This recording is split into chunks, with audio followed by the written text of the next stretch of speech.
हरिः ओम्। श्रीगुरवे नमः। श्रीमन्महागणाधिपतये नमः। श्रीलक्ष्मीनारायणाभ्यां नमः। उमामहेश्वराभ्यां नमः। पाणिहिरण्यगर्भाभ्यां नमः। शचीपुरन्दराभ्यां नमः। मातृपितृचरणकमलेभ्यो नमः। इष्टदेवताभ्यो नमः। कुलदेवताभ्यो नमः। ग्रामदेवताभ्यो नमः। वास्तुदेवताभ्यो नमः। स्थानदेवताभ्यो नमः। सर्वेभ्यो देवेभ्यो नमः। सर्वेभ्यो ब्राह्मणेभ्यो नमः। सिद्धि बुद्धि सहिताय श्रीमन्महागणाधिपतये नमः। सिन्दूरारुणविग्रहां त्रिनयनां माणिक्यमौलिस्फुरत् तारानायकशेखरां स्मितमुखीमापीनवक्षोरुहां पाणिभ्यामलिपूर्णरत्नचषकं रक्तोत्पलं बिभ्रतीं सौम्यां रत्नघटस्थरक्तचरणां ध्यायेत् परामम्बिकाम्। अरुणां करुणातरङ्गिताक्षीं धृतपाशाङ्कुशपुष्पबाणचापाम् अणिमादिभिरावृता मयूखैः अहमित्येव विभावये भवानीं। ध्यायेत् पद्मासनस्थां विकसितवदनां पद्मपत्रायताक्षीं हेमाभामपीतवस्त्रां करकलितलसद्धेमपद्माम्बराङ्गीं सर्वालङ्कारयुक्तां सततमभयदां भक्तनम्रां भवानीं। श्रीविद्यां शान्तमूर्तिं सकलसुरनुतां सर्वसम्पत्प्रदात्रीं सकुङ्कुमविलेपनाम् अलिकचुम्बिकस्तूरिकां समन्दहसितेक्षणां सशरचापपाशाङ्कुशाम् अशेषज्जनमोहिनीम् अरुणमाल्यभूषाम्बरां जपाकुसुमभासुरां जपविधौ स्मरेदम्बिकाम्। नारायण। इस नवीन श्रृंखला में श्री ललिता सहस्रनाम स्तोत्र का जो भाष्य भास्कर राय जी ने किया है, जिसका नाम सौभाग्य भास्कर है, उसके आधार पर ललिता सहस्र नाम का विवेचन करने का यहाँ प्रयास हम करेंगे, यथा योग्यता जितना भी कर पाएंगे। और इस श्रृंखला में जो भास्कर राय जी ने भगवती ललिता के सहस्र नामों का जो अर्थ किया है, वही अर्थ लेकर के यहाँ पर विवेचन किया जाएगा और अपनी तरफ से कोई उसमें लाग लपेट नहीं। जैसा भास्कर राय जी ने लिखा है तथावत उसको यहाँ पर जो है विवेचित करने का हम प्रयास करेंगे। इस श्रृंखला में एक विशेष बात ये बताते हैं कि जो ललिता सहस्र नाम है, चूंकि जो लोग संप्रदाय से जुड़े हुए हैं, श्री विद्या में दीक्षित हैं, उन सब लोगों को तो भली भांति पता ही है। वह सब लोग इन सामान्य बातों से अवगत होंगे जो हम बताने जा रहे हैं। परंतु जो लोग संप्रदाय से नहीं जुड़े हैं या अभी अभी संप्रदाय में नया प्रवेश करे हैं, उन लोगों के लिए यह एक सामान्य जानकारी इसमें हम पहले दे रहे हैं। फिर उसके बाद भास्कर राय जी का जो जीवन चरित्र है, उनकी जो रचनाएं हैं, उन पर थोड़ा सा प्रकाश डालते हैं। तदंतर फिर सौभाग्य भास्कर टीका का विवेचन प्रारंभ करेंगे। तो जो ललिता सहस्र नाम है, यह मुख्यतः ब्रह्मांड पुराण का अंश है। ब्रह्मांड पुराण के अंतर्गत ललितोपाख्यान आता है। वैसे जो ललितोपाख्यान है वह ब्रह्मांड पुराण के उपसंहार के बाद में परिशिष्ट के रूप में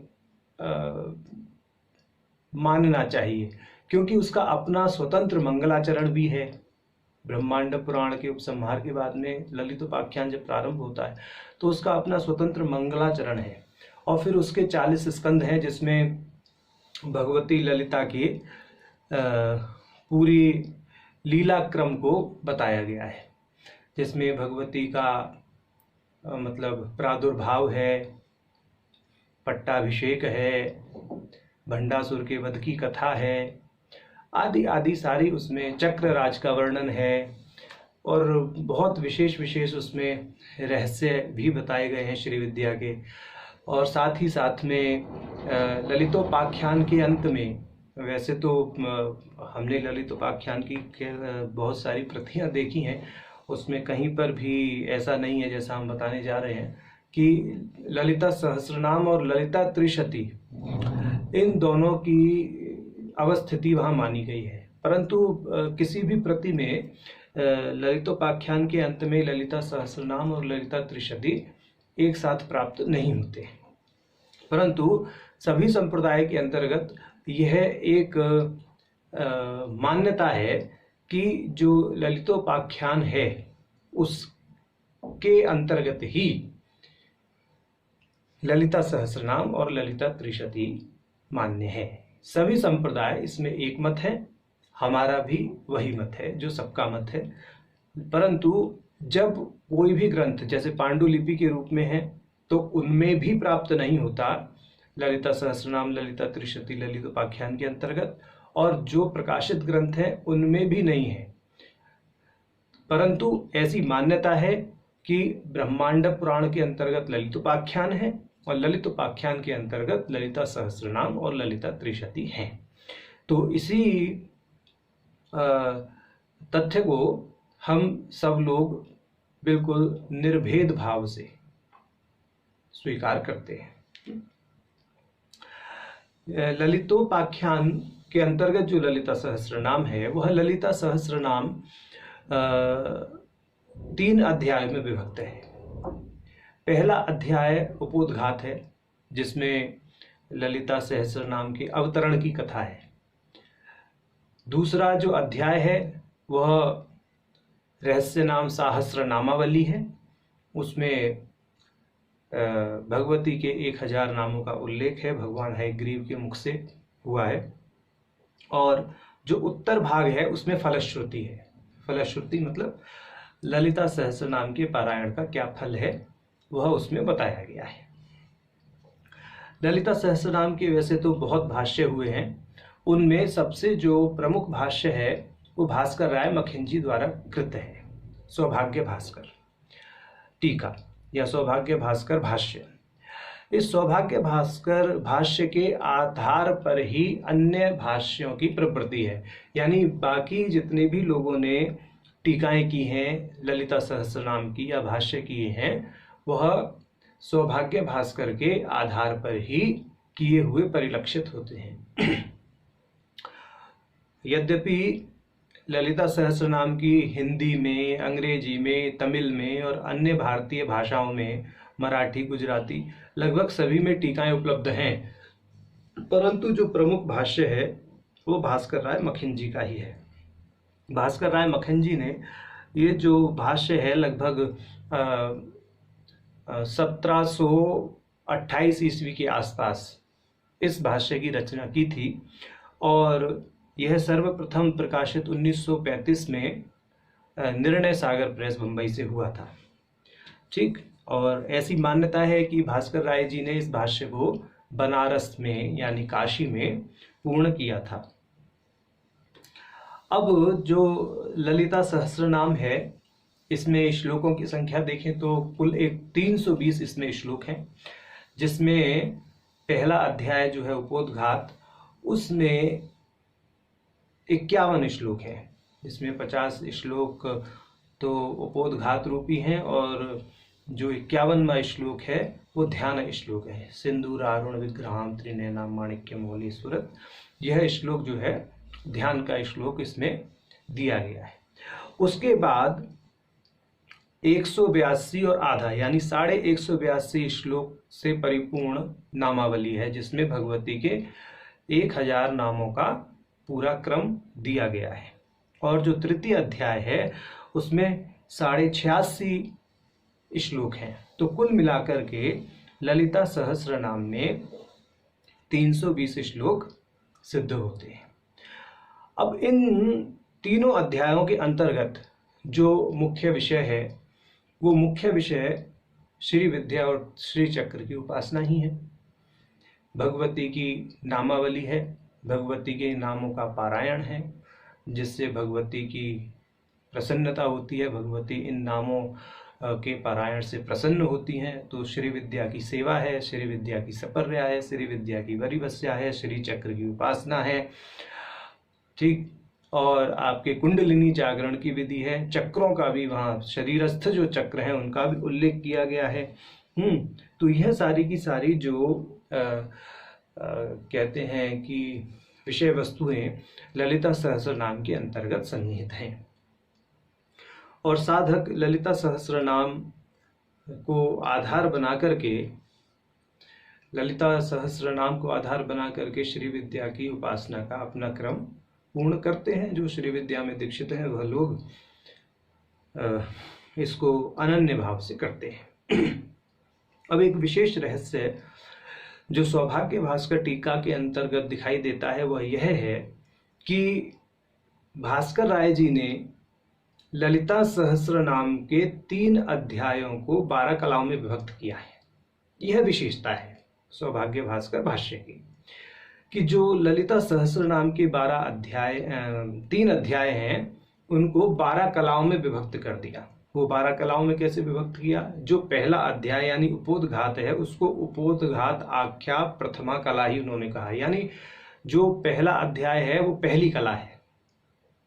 और जो तीसरा अध्याय है यानी जो अंतिम अध्याय है वो क्षमाख्या द्वादशी कला है, यानी जो 12वीं कला जो है वो हमारी क्षमा नामक है, और जो अंतिम अध्याय है वह 12वीं कला के रूप में है। अब जो दूसरा अध्याय है उसको उन्होंने 10 कलाओं में विभक्त कर दिया, यानी पहला अध्याय पहली कला, तीसरा अध्याय अंतिम कला यानी 12वीं कला, और उसके मध्य में 10 कलाएं और उन्होंने स्थापित की। किस तरह से? 100 नामों के 10 उन्होंने समूह बनाए, यानी ऐसी कल्पना की है उन्होंने। ये सौभाग्य भास्कर टीका के अंदर ही विभाजन ऐसा प्राप्त होता है। बाकी और भाष्यकारों ने भी कहीं कहीं इसका अनुसरण किया है, परंतु सर्वप्रथम इसका जो विभाग है वो भास्कर राय जी के भाष्य में ही देखने को प्राप्त होता है। तो द्वितीय अध्याय में उन्होंने 100 नामों के शतक बनाए 10। तो अब इस क्रम में यदि हम कलाओं को देखें तो पहली कला उपोद्घाताख्या प्रथमा कला जो कि प्रथम अध्याय है, दूसरी कला तापनी कला जिसमें 1 से 100 तक भगवती के नाम हैं, तीसरी कला धूम्रिका कला जिसमें 101 से 200 तक भगवती के नाम हैं, चौथी कला मरीचि कला जिसमें 201 से 300 तक नाम दिए गए हैं भगवती के, पांचवी कला है ज्वालिनी कला जिसमें 301 से 400 तक भगवती के नाम है, यानी चतुर्थ शतक इसमें सम्मिलित है। छठी कला रुचि कला जिसमें 401 से 500 नाम भगवती के हैं, यानी पंचम शतक इसमें है। सातवीं कला है सुषुम्ना कला जिसमें 501 से 600 तक जो भगवती की नामावली है वह इसमें अंतर्भावित है। आठवीं कला है भोगदा कला जिसमें 601 से 700 तक जो भगवती के नाम हैं वह सन्निहित हैं। नौवीं कला है विश्वा कला जिसमें 701 से 800 तक भगवती के नाम परिगणित हैं। 10वीं कला है बोधनी कला जिसमें 801 से 900 तक भगवती के नामों का सन्निवेश है। और 11वीं कला है धारणी कला जिसमें 901 से और 1000वें नाम तक भगवती की नामावली समाविष्ट है। और 12वीं कला क्षमा कला जो फलश्रुति के नाम से भी जानी जाती है।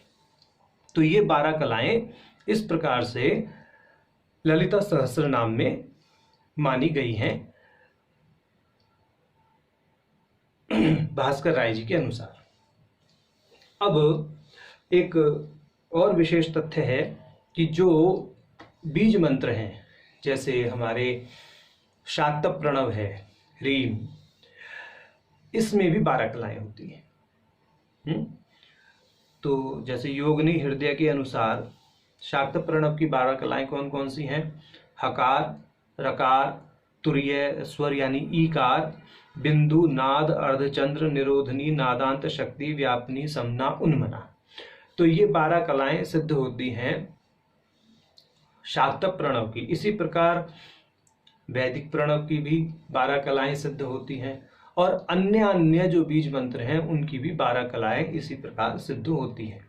तो स्थूल वर्ण से लेकर के उन्मना तक, यानी उन्मना ही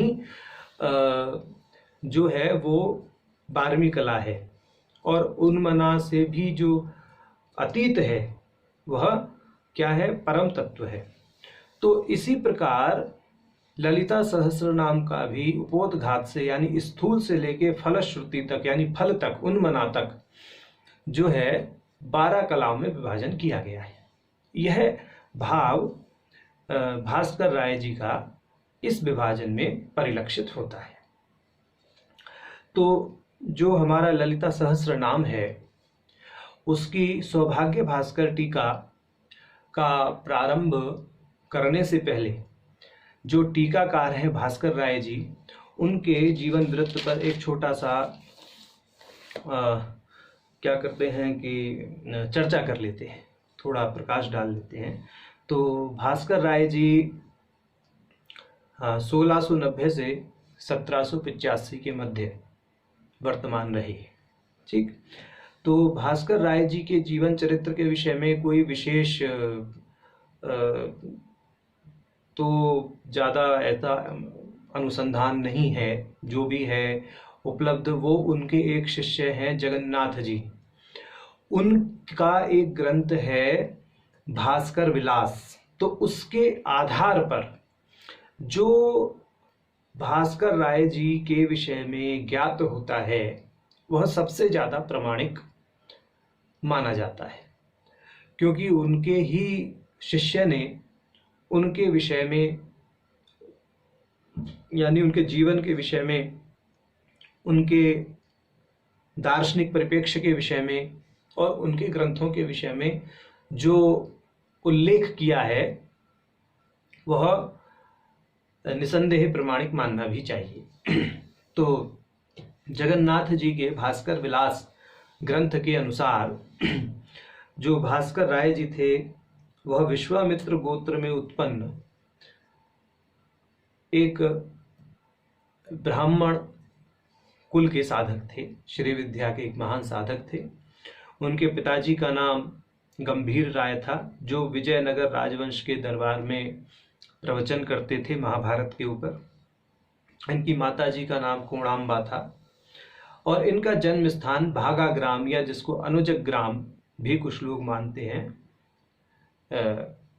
वह था। और आधुनिक अनुसंधानकर्ता इनका जन्म स्थान वर्तमान में आंध्र प्रदेश के अंतर्गत या तेलंगाना के अंतर्गत हैदराबाद के समीप मानते हैं। इनका उपनयन संस्कार बनारस में हुआ था। इनके विद्या गुरु थे नरसिम्हध्वरीन, न्याय के गुरु थे इनके गंगाधर वाजपेयी जी, और इनके श्री विद्या के दीक्षा गुरु थे शिवदत्त शुक्ल जी। शिवदत्त शुक्ल जी ने ही श्री विद्या में इनका पूर्णाभिषेक किया था, और इनका श्री विद्या का नाम भासुरानंद नाथ था। और इनके जो दीक्षा गुरु शिवदत्त शुक्ल जी थे, उनका जो दीक्षा गुरु जी का जो श्री विद्या संप्रदाय में नाम था वो था नरसिम्हानंद नाथ जी। ठीक, भास्कर राय जी की पत्नी आनंदी, और भास्कर राय जी ने स्वयं ही अपनी पत्नी को श्री विद्या में दीक्षित किया, और उनकी पत्नी का श्री विद्या का नाम, श्री विद्या संप्रदाय के अंतर्गत उनका नाम था पद्मावती अंबिका। उनके एक पुत्र पांडुरंग जी थे। भास्कर राय जी ने विशेषतः विलुप्त हो तत्कालीन समय में, यानी उस समय में अथर्ववेद लगभग विलुप्त होने की कगार पर था। जैसा भास्कर विलास ग्रंथ में लिखा है जगन्नाथ जी ने कि लगभग विलुप्त होने की कगार में था अथर्ववेद। तो जो भास्कर राय जी थे उन्होंने अथर्ववेद के अध्ययन अध्यापन का बीड़ा उठाया और अथर्ववेद का प्रचार प्रसार उन्होंने किया। उनकी प्रवृत्ति शुरू से तंत्र में ही थी और तांत्रिक ग्रंथों की उन्होंने काफ़ी रचनाएं भी की। और माधव संप्रदाय के और आपके वल्लभ संप्रदाय के विद्वानों के साथ उनका शास्त्रार्थ हुआ और उन्होंने इन विद्वानों को शास्त्रार्थ में पराजित भी किया। और इसके बाद इनके एक शिष्य थे वे राजा चंद्रसेन जी। उनके अनुरोध से यह कृष्णा नदी के तट पर जाकर के कुछ वर्ष तक के लिए वहां पर इन्होंने निवास किया। उसके बाद में फिर यह चोलक प्रदेश में स्थित भास्करपुर नामक स्थान पर चले गए। यह जो भास्करपुर नामक स्थान है वर्तमान में तंजौर जिले में कावेरी नदी के उत्तरी तट पर स्थित है। और यह गांव जो था वो तंजौर के शासक ने इन्हें भेंट किया था, यानी भास्कर राय जी को तंजौर के शासक ने यह गांव भेंट किया था। ये बहुत दीर्घजीवी भी थे और इनका जो शरीर पूर्ण हुआ था वो मध्य अर्जुन क्षेत्र में हुआ था। ठीक, इन्होंने अपने जीवन काल में कई मंदिरों का निर्माण भी कराया, जीर्णोद्धार भी कराया, बनारस में भी, दक्षिण भारत में भी और अन्य अन्य स्थानों पर संपूर्ण भारतवर्ष में इन्होंने कई मंदिरों का स्थान निर्माण और जीर्णोद्धार करवाया था। इनके विषय में एक बहुत प्रचलित एक कथा है कि ये अपने स्थान पर जहाँ रहते थे वहाँ से एक सन्यासी प्रतिदिन निकल कर जाया करते थे और यह उन सन्यासी को प्रणाम नहीं करते थे। दंड कमंडलधारी सन्यासी थे, दंडी स्वामी थे। तो एक दिन वह दंडी स्वामी बहुत क्रोध में आ गए और एक मंदिर प्रांगण में भास्कर राय जी का और उन सन्यासी का आमना सामना भी हो गया। तो उन्होंने भास्कर राय जी को लगे हाथों ले लिया कि भाई आप प्रणाम क्यों नहीं करते हैं। तो उन्होंने कहा कि भाई मैं इसलिए प्रणाम नहीं करता हूँ कि कहीं ऐसा ना हो कि कुछ आपका अहित हो जाए। तो उन्होंने कहा ऐसा कैसे हो सकता है। उन्होंने कहा ऐसा ऐसा हो सकता है तो आप अपना दंड कमंडल रखिए, मैं दंड कमंडल को प्रणाम करके दिखाता हूँ। तो उन्होंने दंड कमंडल रख दिया सन्यासी जी ने और भास्कर राय जी ने दंडवत प्रणाम दंड कमंडल को किया तो उनके दंड कमंडल खंड विखंडित हो गए। तो यह देख करके सन्यासी आश्चर्यचकित हुए, बोले भाई ऐसा कैसे हो गया। तब भास्कर राय जी ने बताया कि भाई देखिए ऐसा है कि जो षोडान्यास करता है, यानी जिसका श्री विद्या में पूर्णाभिषेक हो जाता है और उसको षोडान्यास में अधिकार हो जाता है, गणेशन्यास से लेकर के पीठन्यास तक जो 6 प्रकार के न्यास हैं श्री विद्या के साधक संप्रदाय में अपने अपने अनुसार जानते ही होंगे। तो जिनका षोडान्यास में अधिकार हो जाता है वह लोग परम सत्ता के साथ में तद्रूप हो जाते हैं। तो वो उनसे यह अपेक्षा नहीं की जाती कि वह किसी को प्रणाम करें। हाँ, जो षोडान्यास करते हैं साधक उनको प्रणाम कर सकता है, परंतु किसी अन्य को प्रणाम करने की वह चेष्टा नहीं करता साधक। तो ऐसा भास्कर राय जी ने सेतुबंध नामक अपने ग्रंथ में विस्तार पूर्वक बताया है। सेतुबंध जो है बामकेश्वर तंत्र के अंश पर लिखी हुई एक टीका है जिसमें भगवती के साधना का बहुत गहन चिंतन किया गया है। मतलब यह ग्रंथ श्री विद्या साधकों के लिए वास्तव में ही सेतुबंध है, यानी भगवती तक पहुंचने का सेतुबंध है और बहुत गूढ़ रहस्यों को इसमें भास्कर राय जी ने उद्भासित किया है। तो यह भास्कर राय जी के जीवन के विषय में कुछ मुख्य तथ्य थे। अब इसके बाद बताते हैं कि भास्कर राय जी के जो मुख्य शिष्य थे वो जगन्नाथ जी का जो दीक्षा नाम था उमानंद नाम था। और इन्होंने श्री विद्या का एक उपासना ग्रंथ नित्योत्सव लिखा। यह भी बहुत महत्वपूर्ण ग्रंथ रहा अब और अभी भी है। भास्कर राय जी का जो दर्शन है वो मुख्यतः अप्पय दीक्षित के रत्नत्रय परीक्षा के सिद्धांतों पर आधारित है। और यह शाक्त दर्शन के अद्वैतवाद के बहुत बड़े समर्थक रहे, परिपोषक रहे। साथ ही साथ जो शांकर अद्वैत वेदांत है, उस शांकर अद्वैत वेदांत के प्रति भी अपने भावों को बहुत समादर पूर्वक रखते हैं। गुप्तवती टीका जो चंडी की टीका है, यानी कि क्या कहते हैं, दुर्गा सप्तशती की जो टीका है, उस टीका में इन्होंने शंकराचार्य जी के प्रति अनन्य समादर व्यक्त भी किया है। अब भास्कर राय जी के साहित्य की यदि चर्चा की जाए तो भास्कर राय जी का जो साहित्य है वह 40 ग्रंथों से अधिक है। यानी उन्होंने 40 ग्रंथों से अधिक ग्रंथों की रचना की, जिनमें से बहुत से ग्रंथ तो विलुप्त हो चुके हैं। तो एक हमारे पास में सूची है, उसके आधार पर हम बताते हैं कि भाई देखिए, वेदांत संबंधित ग्रंथ भी इनकी हैं, जिसमें वेदांत संबंधित ग्रंथ में चंद्र भास्कर और नीलांचल अचय पेटिका, यह 2 ग्रंथ इनके वेदांत से संबंधित हैं। मीमांसा से संबंधित वाद कौतूहल और भट्ट चंद्रोदय इनका ग्रंथ है।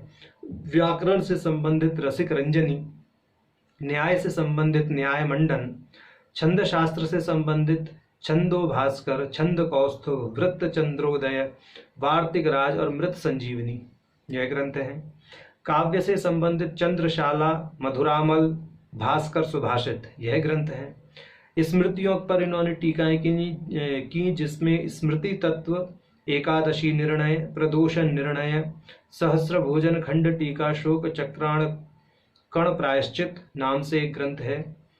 त्रिच भास्कर और कुंड भास्कर, ये स्मृतियों से संबंधित इनके ग्रंथ रहे। स्तोत्रों की व्याख्या में शिव स्तव, देवी स्तव, शिव दंडक, शिव स्तोत्र और संत नाम स्तोत्र की व्याख्या इन्होंने की। मंत्र शास्त्र संबंधी ग्रंथों में खद्योत, जो गणपति सहस्र नाम की व्याख्या है, भावनोपनिषद का भाष्य प्रयोग सहित इन्होंने किया। श्री सूक्त का भाष्य इन्होंने किया। कौलोपनिषद का भाष्य किया। त्रिपुरोपनिषद का भाष्य किया। सौभाग्य चंद्रोदय नामक एक तांत्रिक ग्रंथ लिखा। चंद्रलांबा महात्म्य की टीका इन्होंने लिखी। नाथ नवरत्न माला मंजूषा नामक एक ग्रंथ है जो मंत्र शास्त्र से संबंधित है। वरिवस्या रहस्य, ये श्री चक्र की वरिवस्या से संबंधित बहुत महत्वपूर्ण ग्रंथ है। वरिवस्या रहस्य, जो बातें ललिता सहस्र नाम के भाष्य में इन्होंने स्पष्ट रूप से नहीं कही हैं, उनको वरिवस्या रहस्य में इन्होंने बहुत विस्तृत रूप से कहा है। वरिवस्या रहस्य का तो एक बार आद्योपांत अध्ययन हर श्री विद्या साधक को कर लेना चाहिए। लगभग इसमें 160 ही श्लोक हैं, परंतु ये बहुत महत्वपूर्ण, इनकी वरिवस्या प्रकाश नामक उस पर टीका भी है, अपने ही ग्रंथ पर अपनी ही टीका है। यानी बहुत गहराई से इन्होंने यह ग्रंथ लिखा है। इसके बाद में त्रिपुर सुंदरी भाई वरिवस्या नामक एक ग्रंथ है। शतश्लोकी नामक ग्रंथ है। रत्नालोक, जो कि परशुराम कल्प सूत्र का भाष्य है।